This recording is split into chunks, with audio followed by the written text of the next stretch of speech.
Hello, you all. How are you doing? I want to take a moment to just thank all of my new subscribers, most especially on YouTube. Just thank you for being here, for your engagement, and just supporting the channel, the space, and being in this kind of etheric conversation. Because of course, I'm just doing the talking, but I can feel your presence when you're listening in, and if you're engaging in the comment section. And it makes me so happy if whatever I share is helpful, if it resonates, if it makes you feel a little less alone. And may this space and place be a little pocket of peace and a home away from home for you to just land back within yourself. So thank you to all my new subscribers and welcome. So I've been going on this theme about like simplicity. I definitely am feeling it in my life, the importance of just simplifying, simplifying, simplifying. And last week I talked about even just simplifying our purpose, our soul's purpose and mission, and how there's a lot of pressure. I think just there's so much pressure from society to always be doing or becoming something more than who and what we are now in a world that is increasingly getting louder, more chaotic, more complicated in a way. Like, I don't really get into the whole AI thing. I'm technologically savvy, but I have very healthy boundaries. So I don't want to get into that topic. But what we've seen often is that when new technology comes in, it's meant to simplify our life, but I find that it often overcomplicates. How many of you like don't know which password you have to what site because you need about 50 million of them? You need to have like something else separate where you can like know and remember all of your passwords. Like things aren't less complicated, they're more complicated. So what I want to look at today are what are the ways in which we can simplify? And a lot of the ways aren't just going to be physical actions, they're actually going to be a state of being, an energetic, emotional, spiritual, even state of being. And so I want to thread things in that can support you in just quietening down the noise, returning back home. And, as we look at simplifying what gets to turn on and get louder within you, that is actually going to be far more supportive than all the junk we're processing every day. So let's dive in.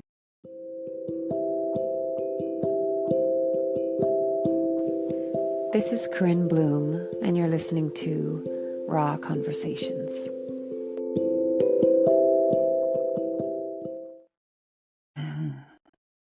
So, as I tune in, I think just there's so much going on for people, and I think it's a little bit of everything. I think in process of transformation or in labor, I'm going to use that analogy, there's expansion and contraction.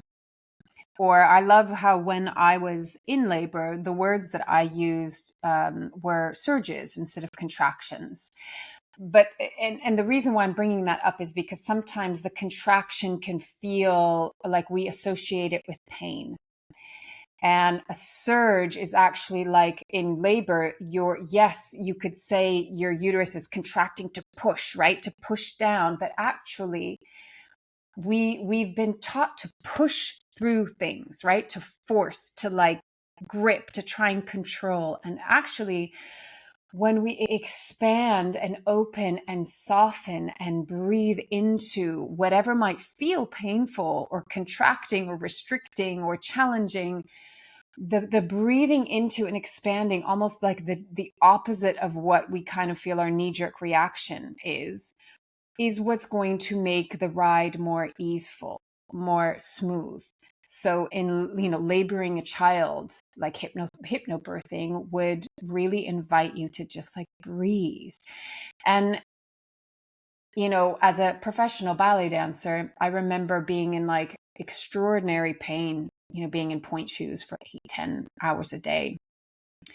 And I would always reach this point with the pain where sometimes it would be unbearable. Like you just felt like your feet were, wedged in a small container with glass. You just felt like you were being shredded to bits. I mean, sometimes your feet would literally bleed. But there were times where you'd have to keep on going. And when I breathed into the pain, this sounds masochistic, but it's not. It's not about masochism, but it's like going beyond the pain by way of going into it. And when I let go of the resistance to the pain and the contraction to the pain, like trying to lift up out of it, and I just breathed into it and I really settled into the sensation, it oddly began to feel good because your brain has a different relationship to it. And it's often the resistance that makes it almost more painful. Same thing with labor. When we resist it and we tense, it's the same thing if you're in the bathroom. I'm sorry to be like, a little bit, what's the word? Graphic.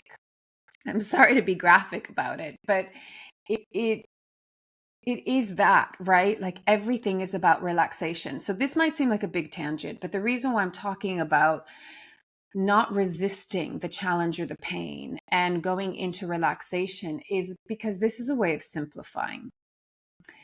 A lot of our lives are caught up in what's not in the now, what's not in the present, and going into all the what ifs, and essentially creating an emotional and physical response to something that's just not even here and now and true, right? So the areas that I want to focus on in simplification are, one is going to have to be presence. Like, we have to remain in the present moment. And we live in a society that is so addicted with the future, that is so addicted to what's going to happen next, and what are you planning next, and what are you building towards, and what goal are you setting, and everything is projected forward. What do I have to do? What's the next thing on my list to do, right? And you get one thing done, and then you kind of want to go on to the next thing, or one date has been complete, and you want to go on to the next month and the next month and the next month. And I understand that some people's lives are kind of, they have to be that way, but at the very least, if we can rein our focus back into the here and now, that is a way of simplifying, because we get into overwhelm when we're in that kind of space of, it's just not here. I don't know how to say it any more simpler actually than that. It's like, it's just not here. So if it's not here, it's not in our current reality. It means that it's entirely a thought form. It's entirely a projection in our mind of a reality that we will at some point reach, but it's not here and now. And sometimes that, like when the overwhelm happens, when you accumulate one task after another task that you have to do in the future, or one thing that you have to do, or another event that you have to do, all of it's in the future, right? Whereas if we just are in the, okay, I'm here now. What do I need to do right now in this moment? And can I actually land in myself first before I take any kind of action? I wrote this in a response in a comment in the comment section of, there's nowhere to go but just to be here, and there's nothing to do but be. Like, that's what we're learning right now. It's not about doing and going somewhere outside of us. It's about being within ourselves and being here right now. So a lot of people might be feeling like, I think there's a little bit of everything. Some people feel like they're on the hamster wheel and they just can't get off. And it's so like, it's really too much, right? Unrelenting. Other people are feeling the opposite end of that spectrum, which is stagnation, and like nothing is really picking up any kind of momentum. And they might be feeling stuck and frustrated, and that there isn't that flow, that there isn't abundance, that there isn't like things just kind of moving with some ease, right? Both are actually inviting us to just not push to do more than just be here right now. And I know that sounds kind of like maybe some spiritual crap that you're like, yeah, that sounds nice, but it's a bit abstract. And how do I do that? So, presence requires two things. It requires awareness, which is obvious, right? Like it's hard to be present if we're not aware of ourselves, of our environment, and on deeper levels, our energy, our emotions, our physical, the health and quality of our body, maybe the vibrations and frequencies and, whatever we're picking up from other people or the environment. There's a lot that comes under the umbrella of awareness, right? And that honestly is just like a fine-tuning skill that happens day in and day out, year after year after year after year. Building awareness comes in partnership with presence. We have to have awareness to be present, but we also have to be present to be aware, right? So all of it is just be here. Just be here and notice. The second piece that comes with awareness is non-judgment. We get pulled away from the present moment. We get pulled away from our awareness of just what is when we go into the story of judgment. Judgment brings us into all of our limiting beliefs, all of our fears and insecurities, all of the illusions of life and society, the what ifs. It pulls us down that path of fear because judgment is the opposite of, hey, however you're feeling right now, that's okay. Who you are in this moment is perfect enough, is good enough, is whole enough, is significant enough, matters. You belong. You don't need to do more to prove yourself, right? You're not falling behind. You're not dumb. You're not an outcast. You're not whatever it is that we as humans might say to ourselves that pulls us into a story that is based on an illusion, whether it's a societal illusion or an illusion that was created through your family dynamic or the way that you made sense of yourself at school or with your peers or whatever it is. Often what we're doing in this work is we're peeling away all the shit that's just not us. It's just not who we truly are. I've really, really been getting into watching these NDE videos. I think I've shared it before because I actually got my mom onto them and she was so grateful. She's like, thank you so much. They're so moving. They are so moving and so touching. And you know what? So simple. You know why?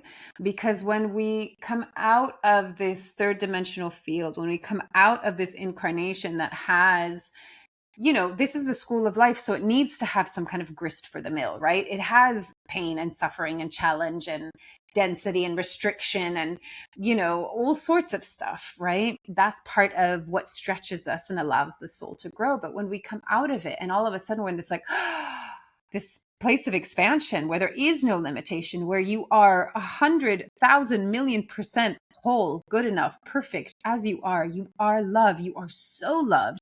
You feel like you're completely bathed in the presence of Source God Creator and its unconditional love. And each and every single one of them, will say things along the line of, you would not believe the love. You just wouldn't believe it. When my friend passed last month and I connected to her both as she was passing through the veil and once she had passed. And the first time I connected with her, she was just like, it's so beautiful here. It's so beautiful. A lot of these NDEers don't want to come back. So I don't want to go back into that really, small confined body that has all this pain and struggle and like, you feel the separation or the illusion of separation. And it's hard work, right? It's hard work here. But what they all meet on the other side is love. You don't need all the material stuff. You don't need nothing. There was nothing that said, oh, you needed to do this and this and this and to prove yourself. Your soul might have set out certain paths and lessons and experiences because it's what you wanted to experience in this life. And what you maybe wanted to learn, just like if you went to university, you would choose certain courses that you want to learn because you want to expand your knowledge and your wisdom in that particular area. right? So the soul does that through the human experience. And sometimes it's a bit of a bitch, right? Like it's a hard lesson. And sometimes it's a beautiful lesson, right? And I think there's both in everything. There's always, it's full of both duality and non-duality, which I know is a total oxymoron, but there you go. That is the paradox of life. So the simplification of you're already worthy. You're already good enough. You are already completely held in love and you are love. So if we know that to be our true self, what complicates things when we come here is judgment. What complicates things is the illusion of separateness. And unfortunately, we live in a society that really likes to manipulate us through that illusion of competition and you versus me versus you, us versus them. And, it starts young with like competitive games. If you look at kind of tribal times, there was no competition. You had to either collaborate or the game didn't work. And it's a very kind of modern, just a modern thing to create games that are competitive, that have a winner and a loser, right? So it already sets up your mind for us against them. And all of this creates pain for the part of us that knows that we are one, that we are unconditional love. We've come down into a realm where there's so much condition, right? So letting go of judgment so that we can fully come into a state of awareness and presence.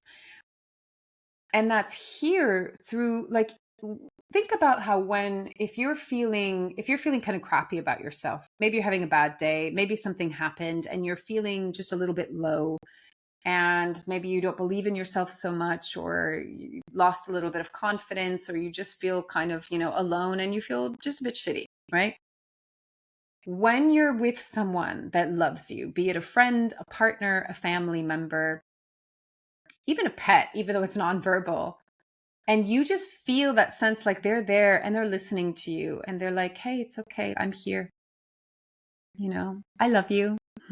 I believe in you. What does that do to us? We relax, right? We relax. We let go. It's like all of the energy and the culmination of all of the story that we've been listening to, and maybe the judgment, and especially the self-judgment or the shame or the blame or the worry or the concern or the projection because of the fear and the anxiety and the what if and maybe that and it could be this, and there's a feeling of falling short to it. When you have someone that loves you, that's like, it's okay. Even if it's like your dog or your cat that crawls into your lap and they just love you for you, right? You get to stop and exhale and drop the story and come into the present moment and be aware of how you feel, but from a place of compassion and love. So a part of simplifying our lives is to love who you are and where you're at as often and as frequently as you can. Like every day, as many moments within the day as you possibly can. Obviously, like in a natural way. Don't be like, I need to stop and love myself right now. I mean, maybe that's good. Like put in a little reminder, a little alert, right? To be like, oh, okay, I'm going to tune in and see how is my relationship with myself right now. But simplifying our lives, first we have to simplify our state of being before we can simplify our actions, right? The being has to come before the doing. You could say, okay, I'm going to simplify my life by taking more pockets of time out to go into nature. 100%. I would recommend that so much, because that will help you fall into your natural frequency and your natural state of being. So then you can open up to who you are and to find presence and to find self-awareness and to let go of the judgment and to come into a more compassionate, kind, patient space with yourself. So sometimes we do need the environment to support us. And I want to say something on that note. As many of you who have been following me know, I had been living for the last year in a very urban environment, just constant, incessant noise, dealing with tons of traffic, just so the opposite of I'm a nature girl. I really, really need to be in nature. It had a profound effect on me. It really grated on me. And now coming out of it and being in a more peaceful environment, and then having taken that week off and being in an even more peaceful environment, it's like I'm back to my normal self again.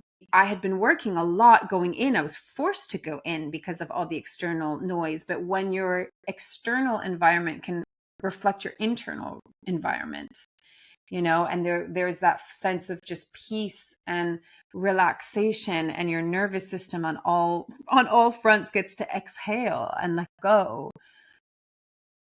We begin to recognize, and we can go into our natural state of being more easily because we're not in survival mode. So environment absolutely matters. People that say it's not about your environment, it's about your inner state of being. Of course it's about your inner state of being, but your environment really affects you. So a lot of people live in cities, and cities are so far from anything natural. So if you're in a city, you're going to have an extra challenge, right? It's already hard enough being human. It's already hard enough to kind of come into presence and self-awareness and emotional intelligence and connect your intuition and, discover your own wisdom and inner knowing and how to make choices and how to stay grounded and how to be authentic and, sovereign. I mean, it sounds like a lot of work, right? But actually at the end of the day, it's like, just be you. There's nowhere to get to. There's nothing that you have to do. But when we're in unnatural, I'm going to call them artificial environments, because that's what they are. They're not natural to earth. They're artificial, and they're made in a way that is not like, cubicles. Like, what the hell? Like, whoever created that was like, yeah, this is for enslavement. This isn't for growth and innovation. And, so anyway, I could go off on that one, but I'm not going to. There's a lot that we're confronted with right now that isn't natural. You throw onto that all the noise that comes through media, whether it's social media or news or whatever, however you kind of absorb information. It all gets really complicated, right? And it gets so overwhelming to the senses and to your being that it's, how do you come into a place of intuition, of inner knowing? And this is where the simplification of turn things off, stop following. I recognized even that it was like, there was a period of time where I would watch different podcasts and the astrology update or the energy update or these things. And, sometimes they're great. They're really wonderful. And I recognized, but you know what? It's all keeping me in a future moment. And that complicates things. It complicates things because you're not here now. You're projecting into a what if and a maybe. And sometimes, these energy updates and these astrology updates are really like on point. I tend to like them after the fact. Like if I've gone through something and then maybe I check in, I'm like, oh yeah, that resonates. But that I'm going in one present moment after another present moment after another present moment with kind of a clean slate where I'm not expecting or anticipating.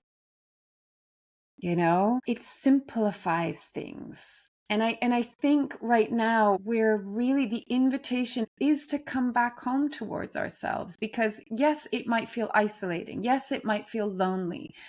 One person, what did they say? It's like solitary confinement. Yes, it can feel like that. But what if you look at it from the perspective of, how is all of this happening for me and not to me? Not being the victim, but being the co-creator, or being so trusting and with such beautiful faith for your higher self, your soul, for source God, creator itself, for all of the unseen support that's around us. If you epically had faith in all of this, and also just your life's path, your soul's path, if you profoundly trusted yourself, which unfortunately, again, our society is not interested in, like, here, how do we nurture your authentic self? How do we nurture and support your unique spirit, soul, essence? everything from the Industrial Revolution was that it needs to be a one size fits all, and everyone has to fit within these lines and these borders and be the worker bee, you know? So now using astrology in the age of Aquarius, it's like, no, we get to come back to the beautiful individuals that we are. That, yes, we do come from the same cut of fabric, from the same cut of silk, but we also have our unique individual stamp, you could say, right? Doesn't mean that we're separate.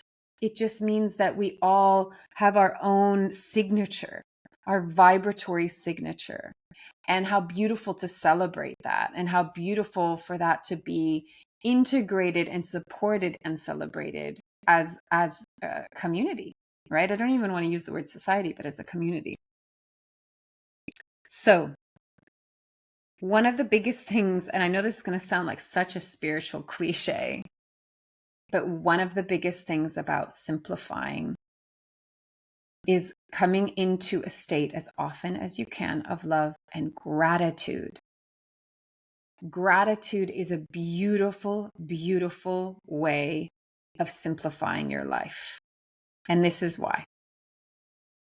Remember what I said about in the beginning, all the projections of all the things that you need to be done, have done, get done, do, achieve, all of that stuff that's in the future, right? That is complicating everything and it's making it busy and chaotic. Or even if it's like you don't have shit in the future and you kind of wish you did, and you feel like you're failing, or you're a failure because you don't have any prospects, you don't have any ambition, you don't have any goals that you're reaching or succeeding. You're not in that mode of, oh, I'm successful. Even coming from that end, right? Like I have nothing on the horizon and I have nothing here.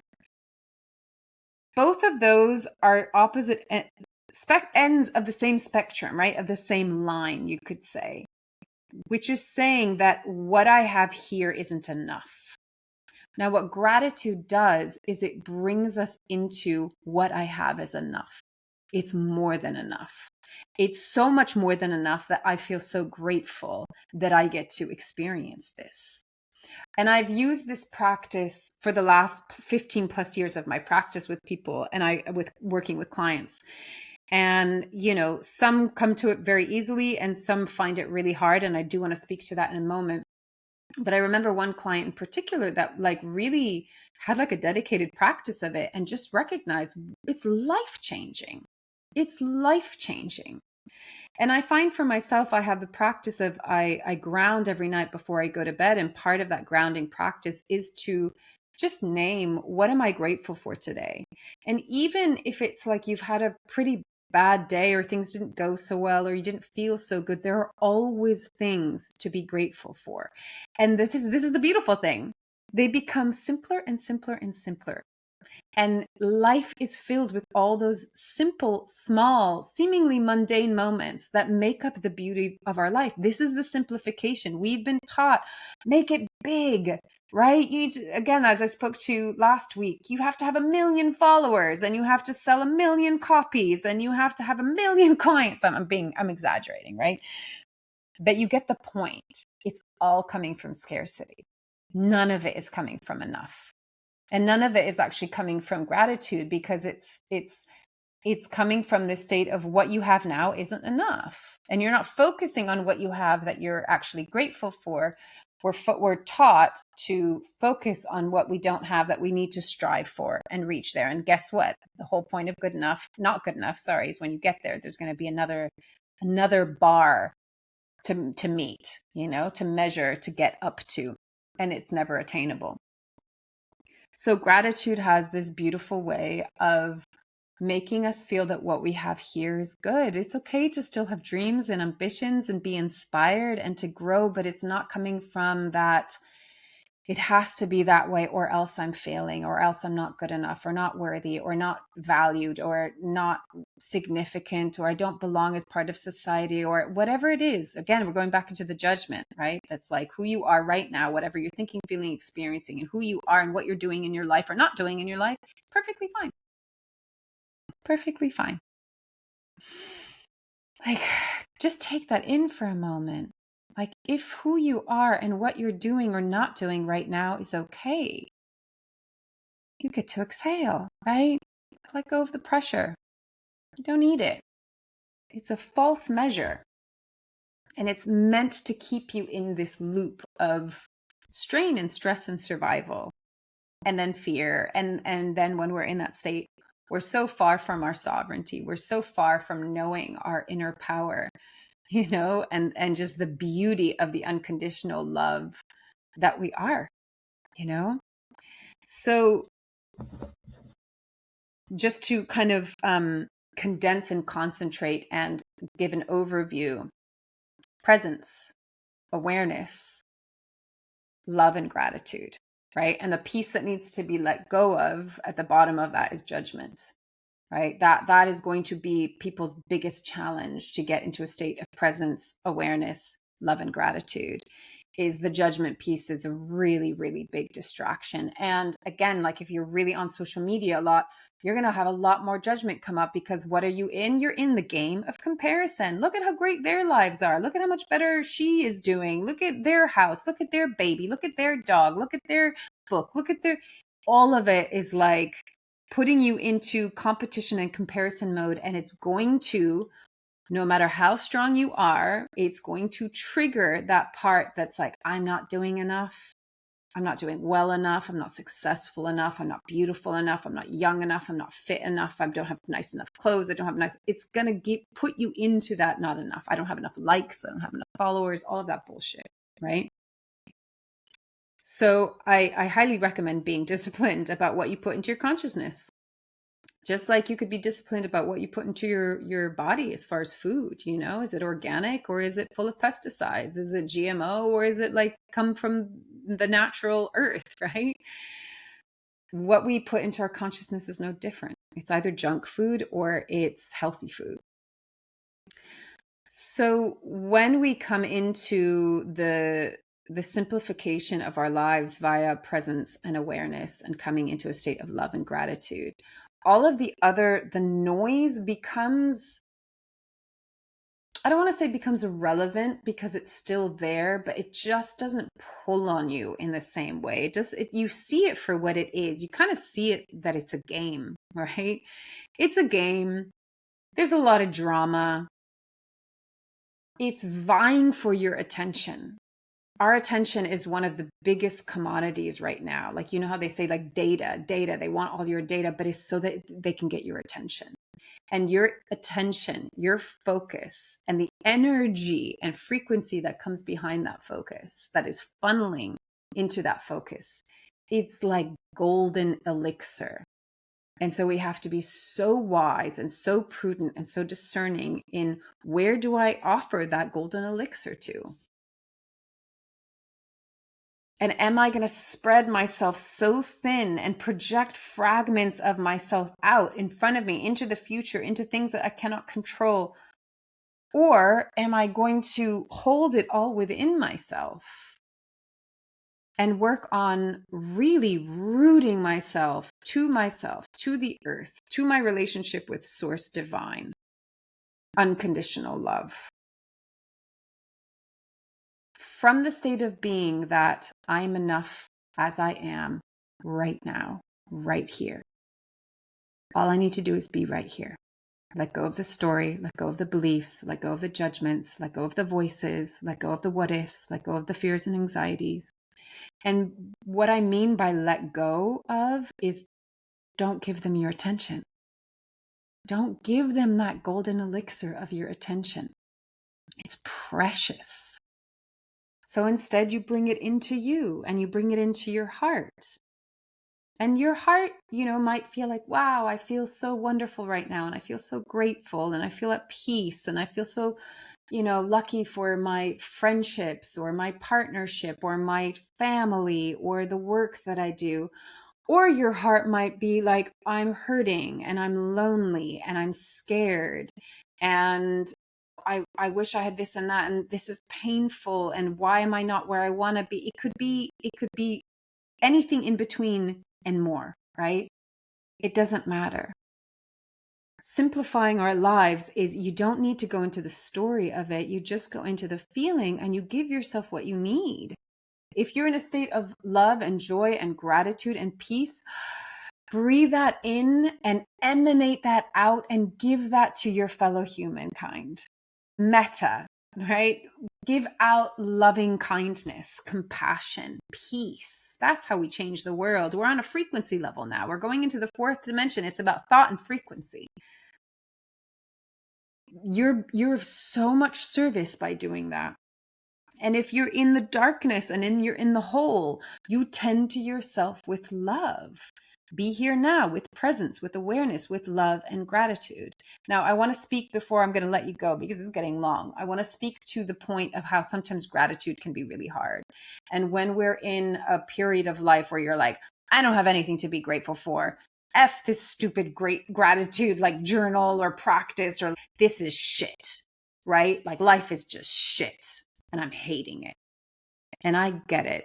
I so get you and hear you and understand you if you're going through that. I think we've all been there, whether we want to admit it or not. I think we've all been there at one point or another. And I think was especially in the last 5 years because things have been so extreme. So you know what? Take your time with it. This isn't about creating a false, like, I'm grateful for this and I'm happy for that. And I'm like, everything is like dandy Jane, whatever. No, this is about authenticity. But it's also about finding the simple, smallest things that you can be grateful for. It's okay to have a review of your day and go, this was shit, I hate this, F that, I'm angry at this, I'm frustrated at that. Great. Name all of it. All of it deserves to be seen, heard, and understood, right? All of it. And then once that's come up and out, it's had its voice and you can release that, then finding the little tiny things. Like right now I'm looking at, I bought a rose plant several months ago and I called it Faith because of something that came up when I was asking for a sign, and I received a sign of a rose, and I saw it on this remote beach. And then I went to a store and saw this little rose bush and I thought, okay, I'm going to buy that just so I have it in my house as a reminder. And this was when I was still in this apartment that was not great at all. I mean, it was really hell on earth for me. And all of the little buds, roses were dying. Only two made it. And it was dying. And it was just like the plant did not look good. And I thought, oh, that's going to be the end of it. But I wanted to take it with me to my new place, my new temporary place. And the moment it's been in this environment, I'm happy. I feel peaceful because my environment is peaceful. It's quiet. It's beautiful. It's lovely. It is completely, I'm looking at it right now. It's completely regrown. It has all of these new green leaves and it's like, oh my God, this is amazing. So of course, I'm sure it's going to grow new buds and it's going to blossom again. And how apt that I named her Faith. You got to have faith even when you think that everything is just dead and dying and kaput and it's not coming back to life and it's like, it ain't looking good. That's what faith is. That's when faith goes, even amidst all of this, I know that there is even just a pinpoint of love. I was going to say of light, and that light represents love. They're one and the same. So I'm using that as an analogy that I had gratitude for that. I'm grateful for my plant that has come back to life. So there's always these little tiny things, right? Tiny things. Like seeing my daughter giggle in a certain way that was like, oh, how beautiful. An expression of the spirit and soul. Whatever it is. Find the small moments. Simplifying our lives is bringing things into the here and now, grounding them, settling them, simplifying them by just being here now in the umbrella of awareness, so that whatever arises in the present moment, you can tend to it with love and compassion and patience and kindness. And then allowing the strands of judgment that we're habituated into, just notice it, see it, name it, let it go. You don't need it. It's an illusion. It's false. It's not real. It's not you. Let it go. And then we can come into a state of love and gratitude. What are the things that are here now that I can be grateful for? This will quieten the noise. It will bring you into the present moment rather than keep you in that projection of the future. And by doing that, the here and now becomes more simple. Even if you have a lot to do this afternoon or tomorrow morning, come back here, simplify it. And find those moments of just quiet.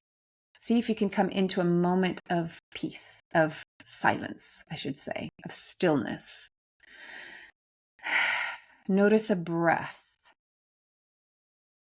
Notice the sound around you.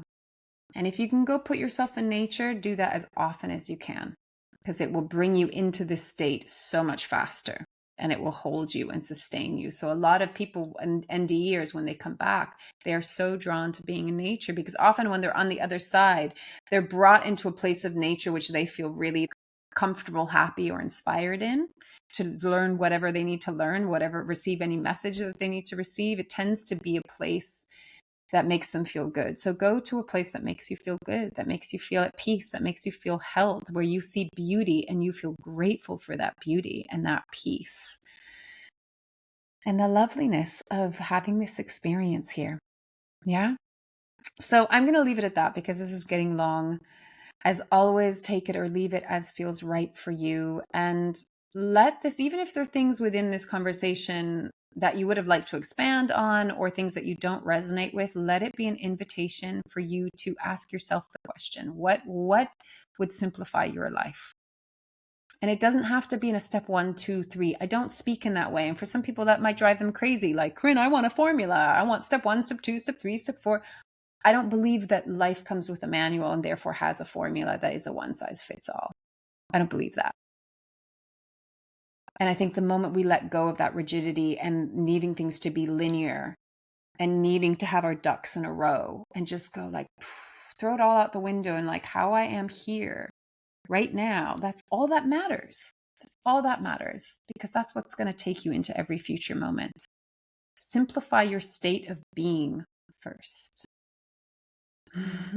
All right, that's it. I'm letting it go now. I'm leaving it at that. Loving you from afar. Thank you so much for being here. Bye.